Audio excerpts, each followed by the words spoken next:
오늘 주신 성경 말씀 마태복음 25장 14에서 30절입니다. 마태복음 25장 14에서 30절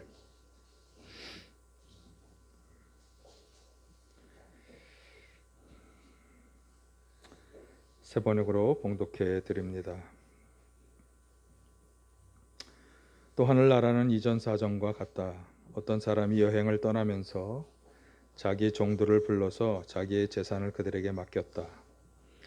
그는 각 사람의 능력을 따라 한 사람에게는 5달란트를 주고 또 한 사람에게는 2달란트를 주고 또 다른 한 사람에게는 1달란트를 주고 떠났다. 5달란트를 받은 사람은 곧 가서 그것으로 장사를 하여 5달란트를 더 벌었다. 2달란트를 받은 사람도 그와 같이 하여 2달란트를 더 벌었다. 그러나 1달란트 받은 사람은 가서 땅을 파고 주인의 돈을 숨겼다. 오랜 뒤에 그 종들의 주인이 돌아와서 그들과 셈을 하게 되었다. 5달란트를 받은 사람은 5달란트를 더 가지고 와서 말하기를 주인님, 주인께서 5달란트를 내게 맡기셨는데 보십시오. 5달란트를 더 벌었습니다 하였다. 그의 주인이 그에게 말하였다. 잘했다. 착하고 신실한 종아, 내가 적은 일에 신실하였으니 이제 내가 많은 일을 내게 맡기겠다. 와서 주인과 함께 기쁨을 누려라. 2달란트를 받은 사람도 다가와서 주인님, 주인님께서 2달란트를 내게 맡기셨는데 보십시오. 2달란트를 더 벌었습니다 하고 말하였다. 그의 주인이 그에게 말하였다. 잘했다. 착하고 신실한 종아, 내가 적은 일에 신실하였으니 이제 내가 많은 일을 내게 맡기겠다. 와서 그 주인과 함께 기쁨을 누려라. 그러나 1달란트를 받은 사람은 다가와서 말하였다. 주인님, 나는 주인이 굳은 분이시라 심지 않은 데서 거두시고 뿌리지 않은 데서 모으시는 줄로 알고 무서워하여 물러가서 그 달란트를 땅에 숨겨 두었습니다. 보십시오. 여기에 그 돈이 있으니 받으십시오. 그러자 그의 주인이 그에게 말하였다. 악하고 게으른 종아, 너는 내가 심지 않은 데서 거두고 뿌리지 않은 데서 모으는 줄 알았다. 그렇다면 너는 내 돈을 돈놀이 하는 사람에게 맡겼어야 했다. 그랬다면 내가 와서 내 돈에 이자를 붙여 받았을 것이다. 그에게서 그 1달란트를 빼앗아서 10달란트 가진 사람에게 주어라. 가진 사람에게는 더 주어서 넘치게 하고 갖지 못한 사람에게는 있는 것마저 빼앗을 것이다. 이 쓸모없는 종을 바깥 어두운 데로 내쫓아라. 거기서 슬피 울며 이를 가는 일이 있을 것이다. 아멘. 할렐루야. 우리 앞뒤 좌우 옆에 좀 반갑게 좀 인사 나눠주실까요? 주님의 이름으로 평안을 빌어주시기 바랍니다. 지난주에 우리는 신부 들러리 열 처녀 비유의 이야기를 통해서 우리가 어리석은 5 들러리 처녀 될 것이냐, 아니면 슬기롭다고 인정받은 5 들러리 처녀들처럼 등불도 준비하고 여분의 기름도 이렇게 잘 준비할 것이냐. 그래서 마지막 때 오시는 신랑을 잘 맞이할 준비를 우리가 어떻게 할 것이냐 하는 말씀을 나누었는데, 오늘 말씀도 마지막 심판 때를 잘 준비하려면 우리가 어떻게 하여야 할까, 그런 말씀이죠. 어떻게 보면 굉장히 중요한 말씀들을 지금 제가 연이어서 하고 있습니다. 하늘나라에 들어가려면 이라고 하는 제목으로 제가 2주, 그리고 마지막 심판 때를 잘 준비하려면 이라는 제목으로 제가 주제로 2주, 다음 주까지 하면 석주. 그래서 이것이 이제 절기를 마감하는 이때 우리들이 어떻게 해야 할 것이냐 하는 것을 잘 말씀해 주고 있어요. 오늘 본문의 비유도 바로 그런 주제로서 아주 유명한 이야기, 달란트의 비유인데요. 여행을 떠나는 주인으로부터 종들이 각각 5, 2, 하나의 달란트를 받았죠. 사실 이 달란트는 우리에게 익숙하지 않은 화폐라 그들이 받은 것이 어떤 가치의 것인지를 우리가 잘 체감이 되지 않는데요. 오늘날의 시세로 환산을 해본다면 이 달란트는 금 달란트를 말하는 것인데, 1달란트는 약 33kg의 금에 해당한다고 합니다. 그래서 오늘날 시세로 본다면 제가 어제 보니까 1g의 금이 약 67,000 얼마 이렇게 되더라고요. 그래서 6만 7천 원 정도로 계산해 보면 한 달란트는 약 22억 원에 해당하는 돈입니다. 굉장하죠? 예. 두 달란트는 44억 원, 다섯 달란트는 110억 원 정도에 해당하는 아주 큰 돈을 지금 주인이 종들에게 맡아 관리하도록 한 것입니다. 그런데 사실 제가 이 가치를 말씀드렸습니다만 얼마의 금액을 종들이 받았느냐, 이것은 사실 오늘 이야기의 주요한 관점은 아닙니다. 오늘 이야기가 하고자 하는 주요한 관점의 말씀은 여행을 떠나면서 주인이 종들에게 많은 것을 맡겼고 그 맡았던 것에 대해서 주인이 돌아와서 셈을 하였다, 결산을 하였다 라고 하는 것에 오늘 이야기의 주요한 관점이 있습니다. 그런데 이 비유에서 주인은 누구인가 하면 바로 예수님 자신을 가리키는 것으로 우리가 보아야 합니다. 오늘 우리가 25장을 읽었습니다만 24장에서 예수님은 제자들에게 그리고 둘러선 무리들에게 주로 그 세상의 마지막 때에 관한 말씀을 하셨는데요.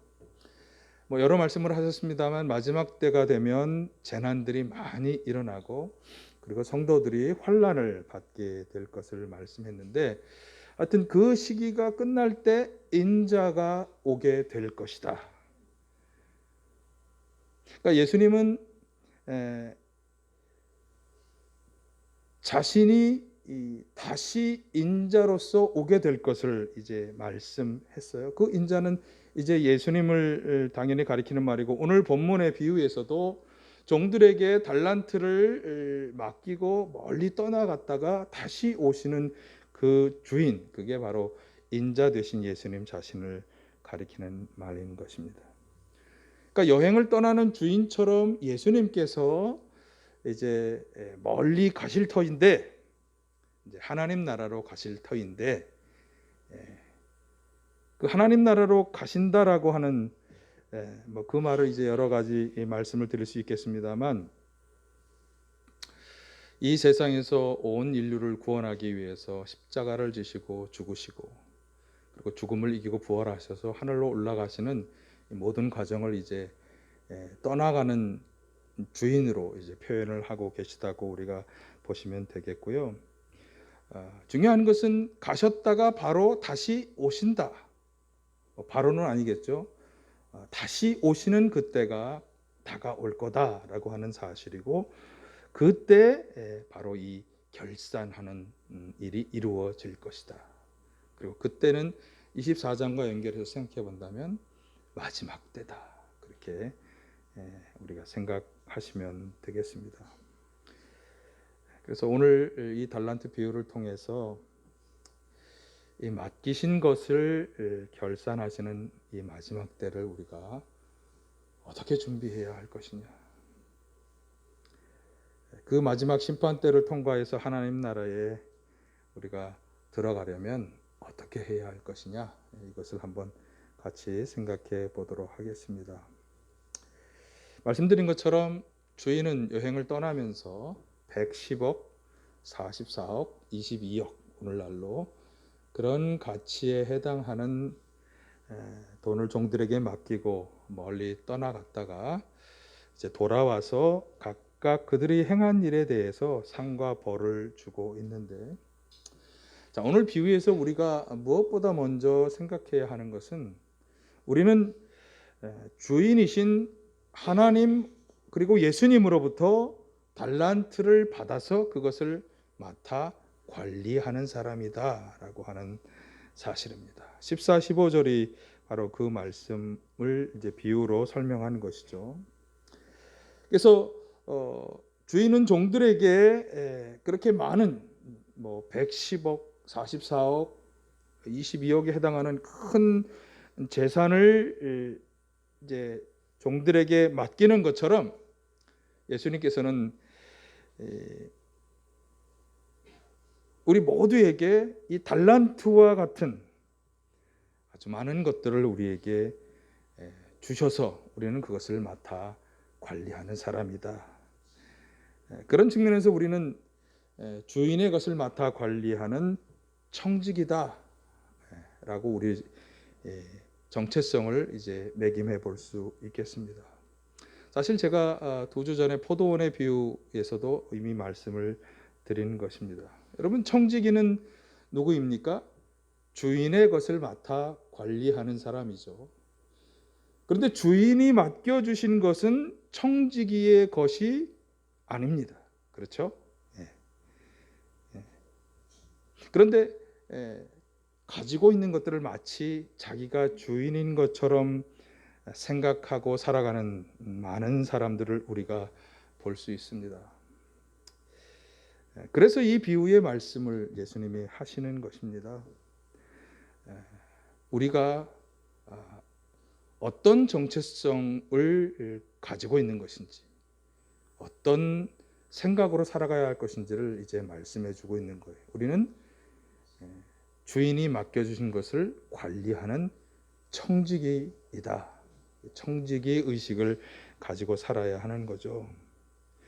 생각해 보면 사실 우리는 태어날 때 아무것도 가지고 오지 않았습니다. 그리고 또 죽을 때도 아무것도 가지고 갈 수 없습니다. 그래서 그저 우리는 주신 것을 맡아서 잘 관리하며 사용하다가 그리고 다 내려놓고 가야 하는 것이죠.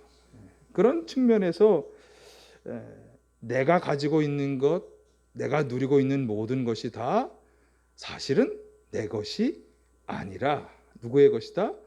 주인이신 하나님의 것, 예수님의 것이다. 이 분명한 의식을 가져야 하고요. 그렇게 주인의 것을 맡아 관리하는 청지기 입장에서 그러면 그 맡은 것을 어떻게 하여야 할까? 바울 사도는 고린도서 4장 1, 2절에서 이렇게 말씀했죠. 사람이 마땅히 우리를 그리스도의 일꾼이요 하나님의 비밀을 맡은 자로 여길지어다. 그리고 맡은 자들에게 구할 것은 충성이니라. 이렇게 말씀했습니다. 그러니까 맡은 자에게, 하나님의 것을 맡아 관리하는 자들에게 요구되는 것은 충성입니다. 그러면 맡겨주셨다 하는 측면에서 생각해 본다면 우리가 무엇을 맡았을까? 사실 아까 말씀드린 것처럼 우리는 이 세상에 올 때 아무것도 가지고 오지 않았고 이 세상에서 떠나갈 때 아무것도 가지고 갈 수 없다는 측면에서 생각해 보면 그러면 대답은 결론은 하나입니다. 내가 가지고 있고 누리고 있는 이 모든 것이 다 맡겨주신 것이다. 감사한 건 관리할 뿐만 아니라 사용할 권리도 주셨으니 감사한 거죠.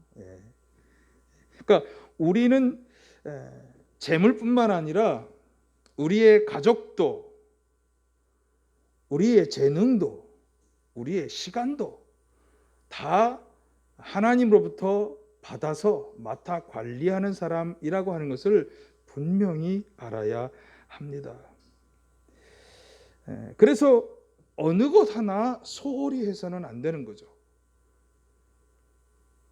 사실 다 맡겨주셨다고 하는 측면에서 생각해 본다면 맡겨주신 것을 다시 되돌려 드려야 할 때 우리는 주인에게 유익이 되는 결과를 되돌려 드려야 하는 거죠.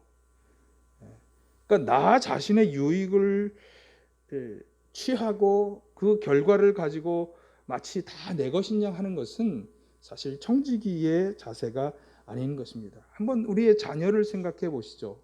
여러분, 자녀가 하나님이 나에게, 우리 부부에게 맡겨주신 것이다. 그렇게 생각하십니까? 그렇게 우리가 생각해야 한다고 하는 거죠. 그러면 그 자녀를 맡겨주신 하나님에게 유익을 우리가 돌려드리기 위해서는 이 자녀를 세상이 원하는 대로 혹은 내가 원하는 대로 양육할 것이 아니라 맡겨주신 하나님이 원하시는 대로 잘 양육하고 길러야 할 책임과 의무가 있는 것을 우리가 잘 알아야 하죠. 그래서 세상 사람들이 다 그렇게 살아가니까 뭐 어떡하겠어, 내버려 둬야지 라고 하는 거는 사실은 우리가 좀 재고해야 할 필요가 있다고 하는 거죠. 어떻게 해서든지 우리의 책임과 의무를 감당해야 합니다. 자녀에 대한. 뭐 물질도 마찬가지고 재능도 마찬가지입니다.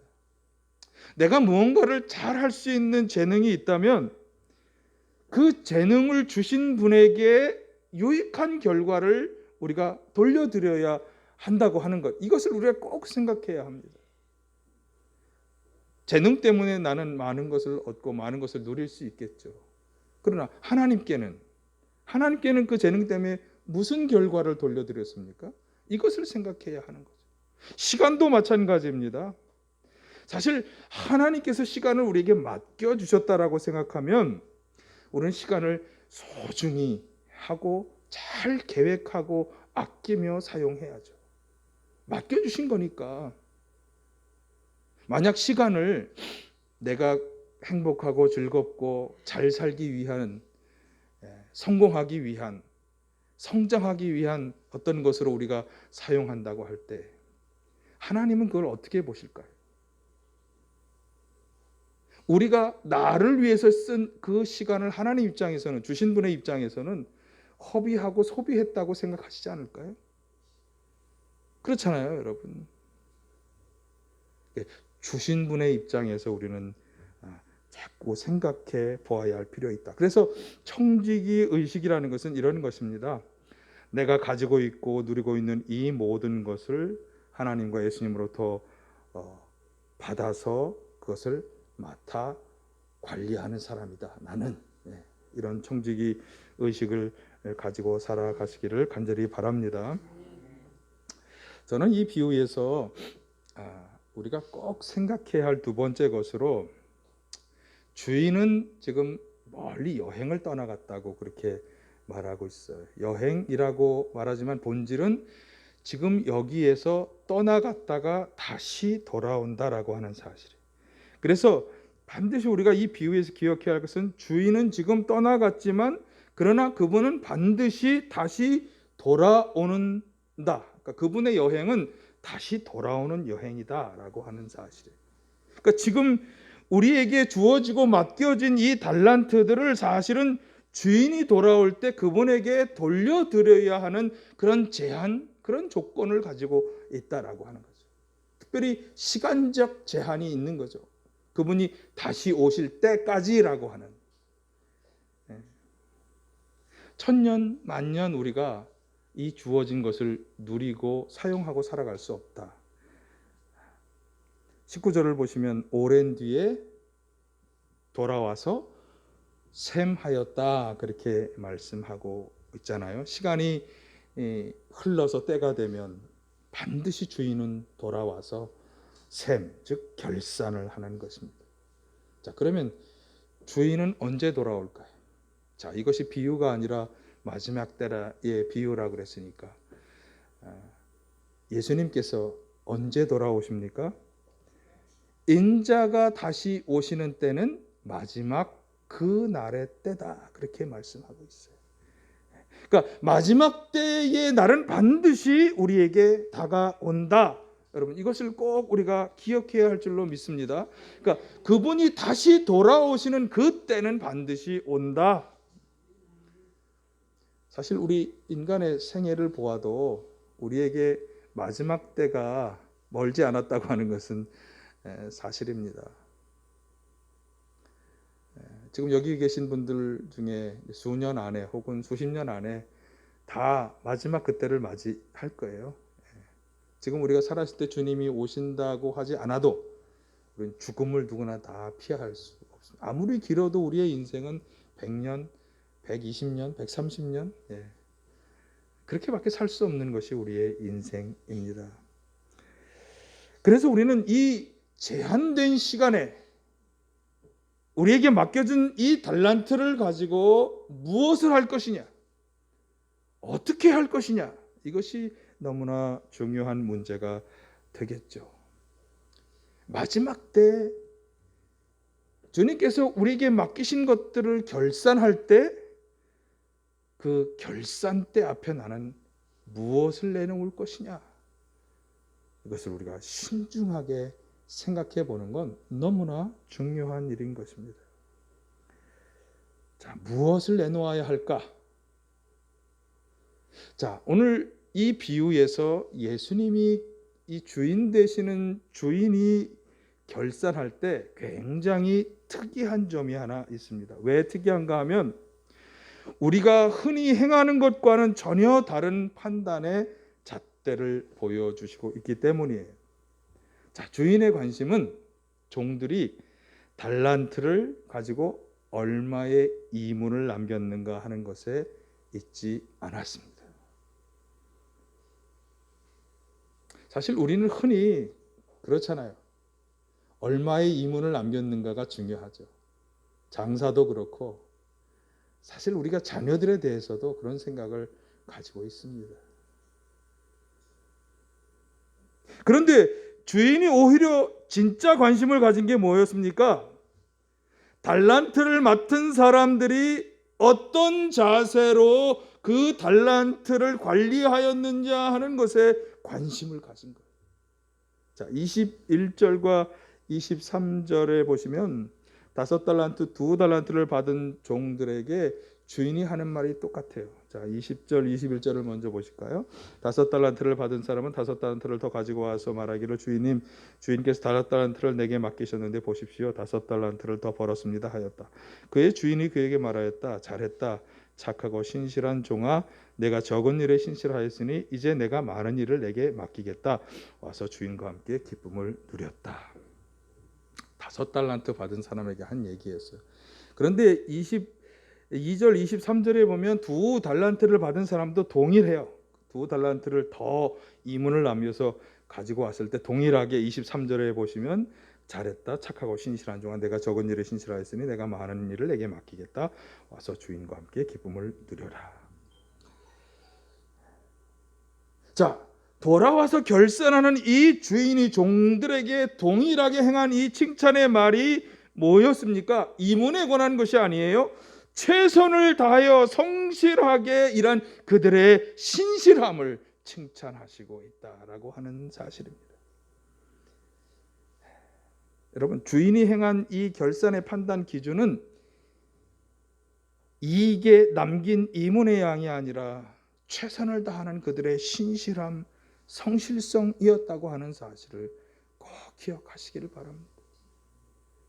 이것이 우리가 마지막 때를 준비하는 사람으로서 우리가 가져야 할 오늘 본문의 이야기에서 가장 중요한 포인트인 것입니다. 나머지 한 종은 어떻게 하였습니까? 결과를 한번 보실까요?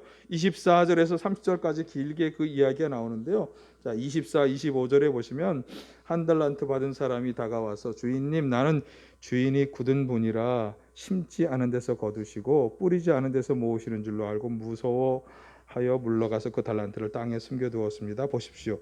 여기에 그 돈이 있으니 받으십시오. 예.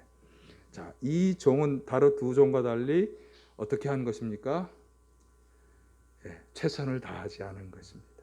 땅에 묻어두고 말았습니다. 게다가 주인이 어떤 분인지를 잘못 판단했어요. 여기 보니까 주인은 심지 않은 데서 거두고 뿌리지 않은 데서 모으는 분인 줄로만 알았습니다.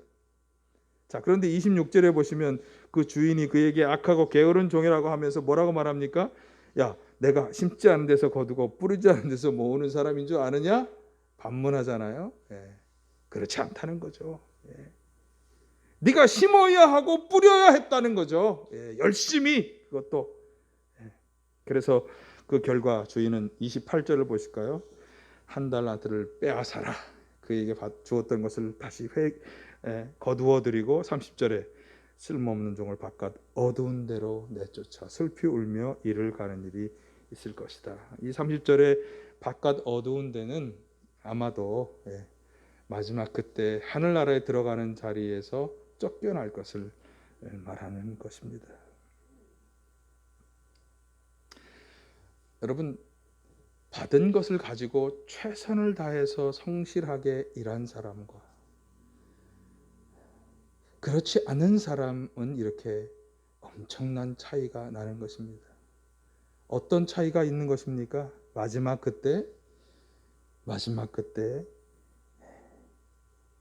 그 나라의 기쁨을 가지고 들어가 그 잔치에 참여할 것이냐, 그렇지 않을 것이냐로 분명히 아주 명백하게 갈라지는 것입니다.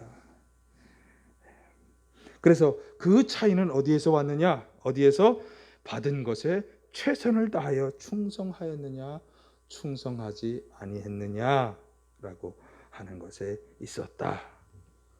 이것을 여러분 잘 기억하시고 한번 우리의 삶을 되돌아봐야 되겠죠.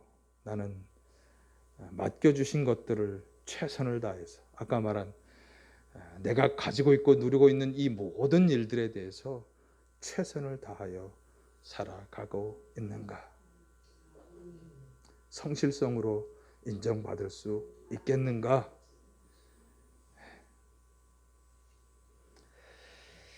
마지막으로 오늘 이 달란트 비유에서 우리가 꼭 생각해 보아야 하는 것은, 이제 제가 젊은 시절에 가지고 있었던 생각입니다. 왜 주인은 어떤 종에게는 5달란트, 어떤 종에게는 2달란트, 어떤 종에게는 1달란트를 주었을까? 저는 차별이라고 생각했었어요. 왜 주인은 그렇게 차별을 했을까? 사실 우리는 우리의 형편을 생각할 때 나는 왜 이런 집안에서 태어났을까? 나는 왜 용모가 이것밖에 안 되는가? 나는 왜 키가 이렇게 작은가? 그런 생각들을 한 번쯤은 다 해보셨죠?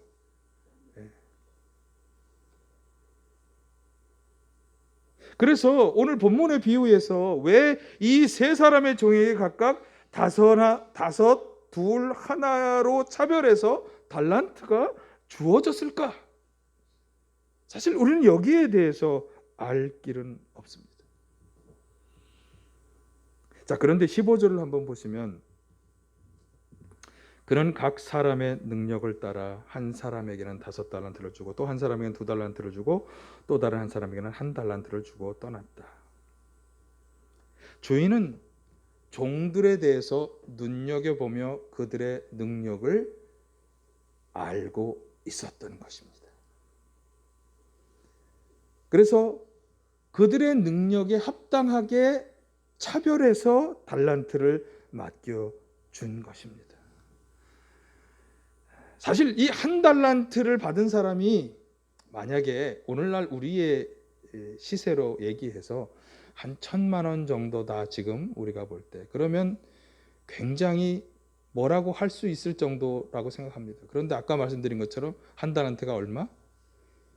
22억 원이나 되는 큰 돈이잖아요.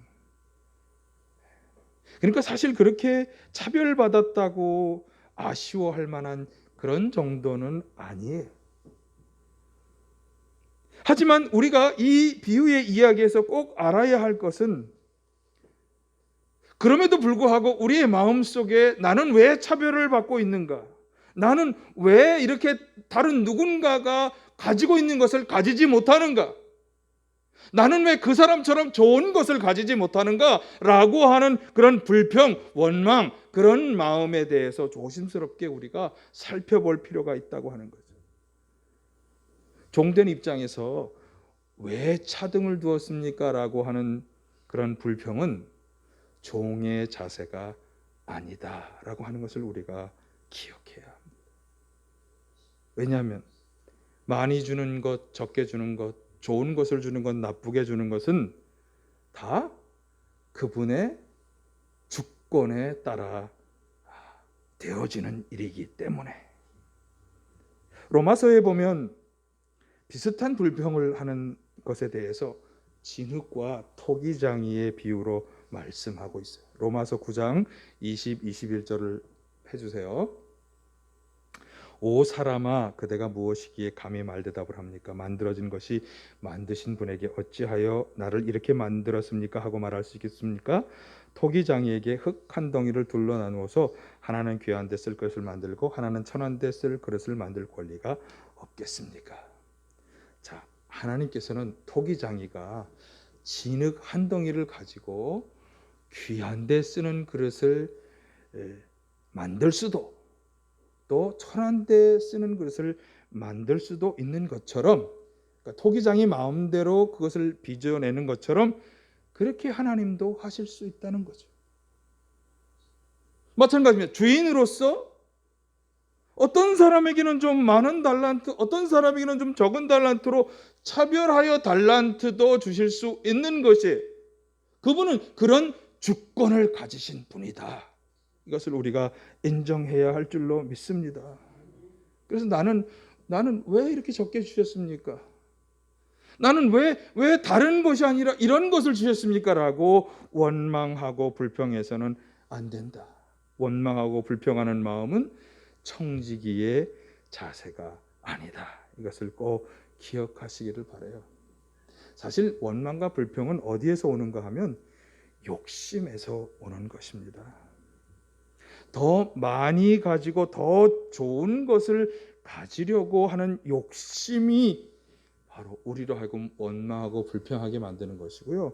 사실 그 욕심의 배후에는, 욕심은 사단의 유혹에 빠져들게 한다는 점에서 굉장히 우리를 괴롭게 하는 것입니다. 여러분, 욕심이 가져올 파멸에 대한 야고보서의 경고를 우리가 꼭 기억해야 합니다. 야고보서 1장 14, 15절을 보시면 사람이 시험을 당하는 것은 각각 자기의 욕심에 이끌려서 꿰매에 빠지기 때문입니다. 욕심이 잉태하면 죄를 낳고 죄가 자라서 죽음을 낳습니다. 그러니까 하나님의 것을 맡아 관리하는 입장에서 우리는 이 욕심을 굉장히, 우리가 지난 포도원 비유에서 말한 것처럼 욕심과 탐욕을 굉장히 주의하고 경계해야 하는 거죠. 왜 우리가 최선을 다하지 못할까? 저는 한 달란트 받은 종이 왜 최선을 다하지 않았을까? 어쩌면 그에게 이런 원망과 불평에 대한 마음이 있었지 않았을까? 그래서 오늘 사실 이 비유에서 이 말씀을 추가로 드리는 것입니다. 여러분, 원망을 내려놓고 불평을 내려놓고 욕심을 내려놓을 때 최선을 다할 수 있을 줄로 믿습니다. 예. 욕심은요,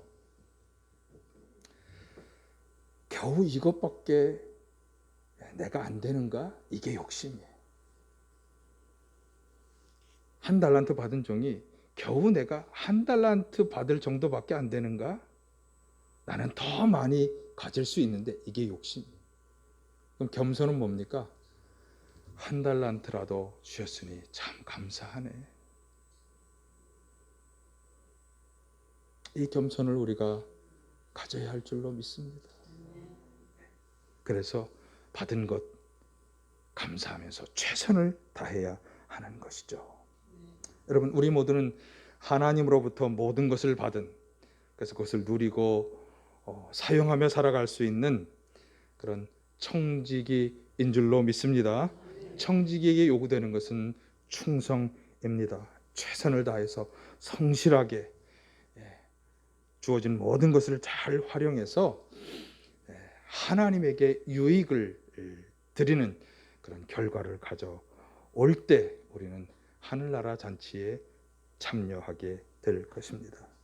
많은 것, 좋은 것을 받지 않았다고 불평하고 원망하는 마음을 내려놓으실 수 있기를 바라고, 더 좋은 것, 더 많은 것을 갖겠다고 하는 욕심도 내려놓으시기 바랍니다.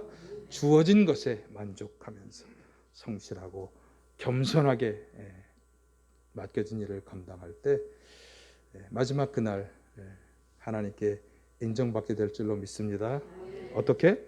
착하고 충성된 종아 잘하였다.